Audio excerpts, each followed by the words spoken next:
ဒီအပတ်ရဲ့ပွဲကြီးပွဲကောင်း Spurs နဲ့ Liverpool ရွေးချယ်မှုဒီညအသင်းကြီးချင်းထိတ်တိုက်တွေ့တာဖြစ်တဲ့ဒီပွဲအကြောင်းပြောရအောင်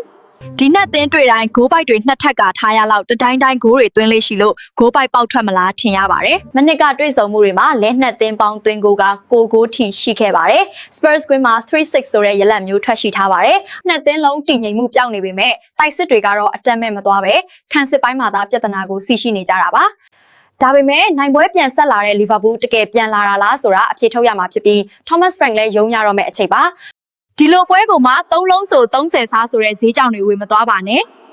ဒါကဘူကီမာယာပါ1006ပါပါနှက်ဖို့လိုပါတယ်ဒါဆိုရင်တော့ဒီညတစ်နှစ်3လေးမေးနေရင်ပြန်ကြက်ထားဖို့တတိပေးလိုပါတယ်ဘာလို့ဆိုဒီပွဲကဂိုးတွေထိုင်ရမှာမို့ပါဒီတော့ဘူကီမာယာကိုရှောင်ထွက်ပြီးဒီညလီဗာပူးဂိုးပေါ်နဲ့လမ်းနိုင်ကြပါစေချစ်ကိုတို့ရေနေ့စဉ်တပွဲကောင်းလေးတွေရှိမယ်ရှင်ကဲ blessing ခါလာမှာချစ်ကိုတို့ဘောပွဲတွေကနေအကျိုးအမြတ်တွေများစွာရှာဖွေနိုင်ကြပါစေလို့နာမည်ဆုတောင်းပေးပါရရှင်